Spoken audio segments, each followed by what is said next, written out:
We take you now to Washington. The Science versus Crime program. This broadcast is one of a series presented by the Institute of Criminal Science of Washington, D.C., in cooperation with the National Broadcasting Company. The subject tonight is Religion and Crime. The speakers, Reverend Ralph W. Stockman of Christ Church, New York, Rabbi Abram Simon of the Washington Hebrew Congregation, and Father Robert J. White, Dean of the Law School, Catholic University of America.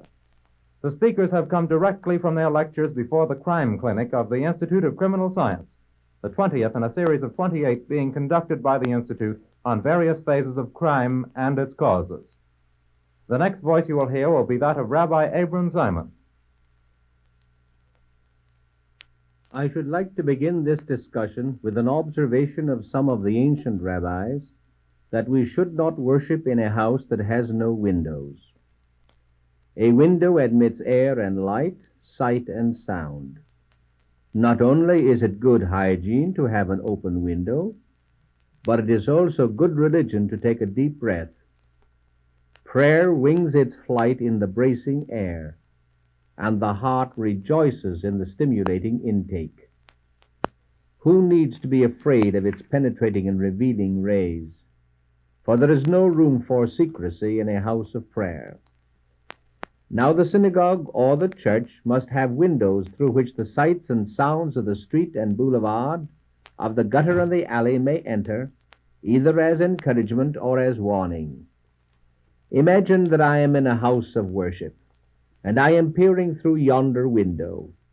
I see poverty treading on the heels of wealth, a schoolhouse a few blocks away from a brothel, a laboratory elbowing a saloon, an orphan home crowding in on a palace.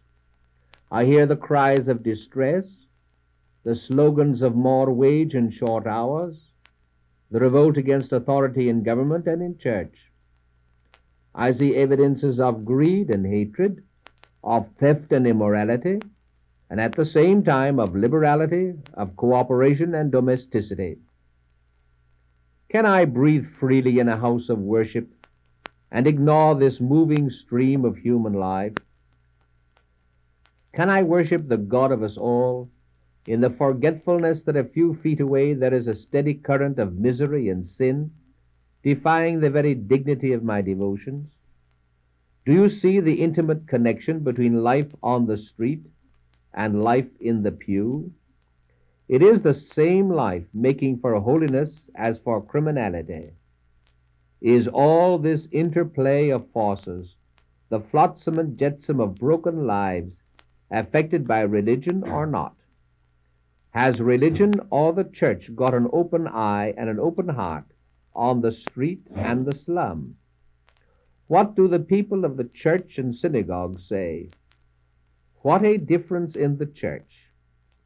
Here, far from the madding crowd, far from its press and pursuit of money and ambition, undisturbed by angry passions or the siren voice of temptation, we may be in a house of prayer, communing with the same Father of unhappy children.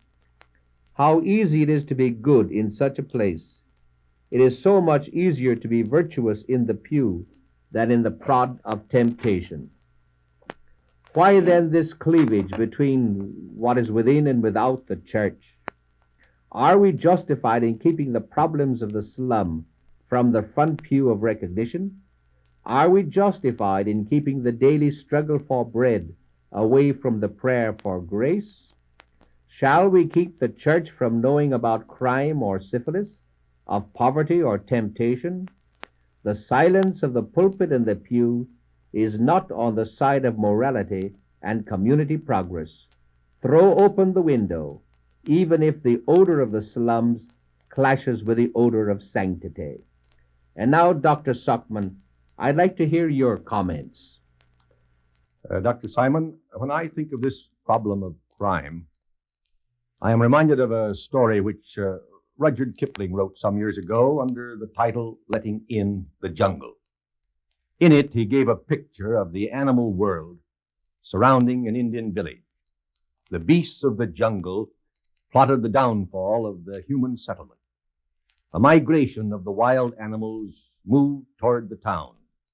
No blood was shed, but the crops were destroyed, the buildings peeled to pieces, the inhabitants driven away, the village razed to the ground. It was Kipling's way of letting us see how easily the jungle can and does move into the human settlements on the frontiers of civilization.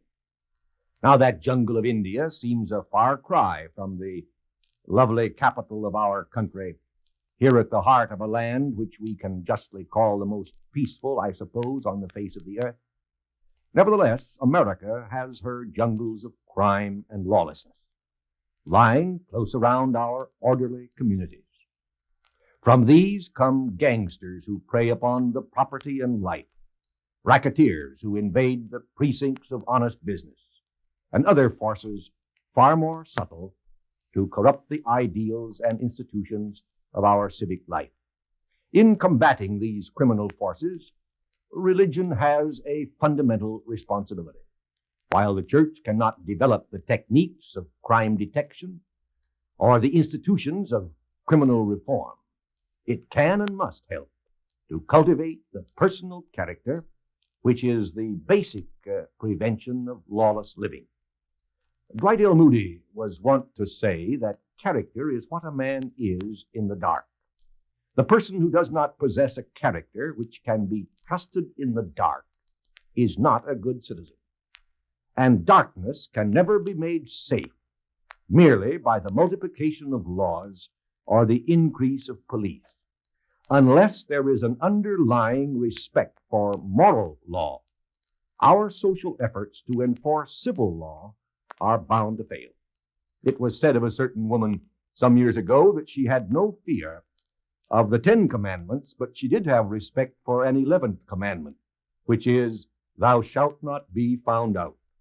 No 11th commandment can successfully restrain persons who disregard the old 10 commandments. We need, therefore, to foster a character, education, which can not only sharpen the wits, but also sensitize the conscience of our youth, which not only gives them the tools for making a living, but the great purposes which provide a reason for living.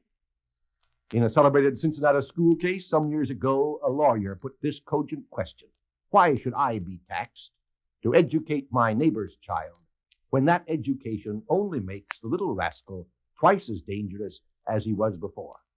We must have the kind of education, therefore, that safeguards youth. But this whole question of crime is so intricate that we must approach it in the spirit of science. That's why I'm particularly pleased to participate in this panel under the auspices of the Institute of Criminal Science. For in this organization, the effort is made to match the wits and cleverness and strategy of the criminal world with a truly scientific approach. In that, we must not only arouse the individual conscience, but we must awaken the public conscience. This protection against crime is very much like the protection of the water supply of a city like Washington. Mere individual wells in people's backyards are not enough. We must have a water supply adequate for a fire. We must have a protection against crime organized for the large social implications of crime. We must be alert to the system as well as to the individual. As I understand the mind of Jesus, he did not waste his major energy attacking individuals. He attacked the thing that made the individuals go wrong. He fought the system, but never hated the sinner. Our tendency too much is to hate the sinner and keep the sin.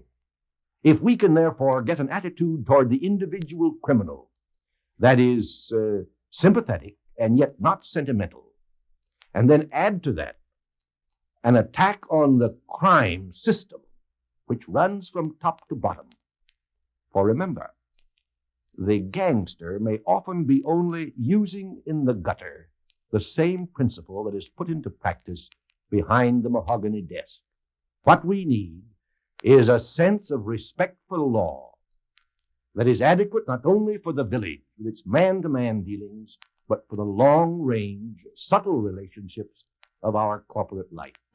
Some century and a quarter ago, one of our statesmen coined an expression which I am loath to use lest it may be misunderstood, and yet I will use it in this connection. Pirates were preying on the commerce of America on the high seas, and he said, millions for defense, but not 1 cent for tribute. When I think of the piratical forces of crime preying on our youth and property and life, and when I think that as against them the defense is the home and the school and the church and organizations like this which awaken the community conscience, then I say millions for defense, but not 1 cent for tribute. Father White, we shall have the opinion of the Church, the Roman Catholic Church, at this time. Now, the Catholic Church, as the divinely appointed teacher of mankind, has known men and women and children more intimately than any other institution in the world. Today, she offers no dramatic, no artificial, and no instant solution for the crime problem, and she rejects completely some naive but popular solutions put forward today as cures for the crime situation. The Church has always and will always defend the basic eternal truth, freedom of the will, which is a necessary foundation of moral responsibility.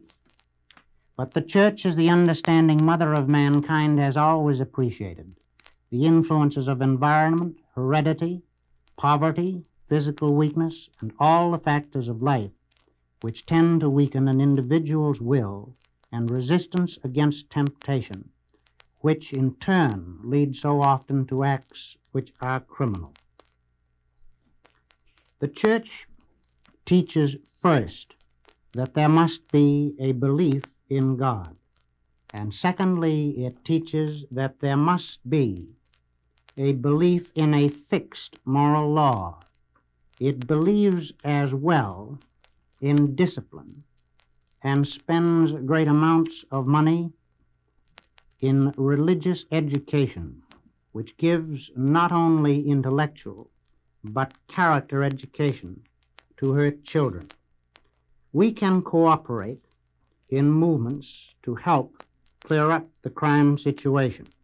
We have, in the Legion of Decency, done much to save our youth from the lure of lustful films and magazines.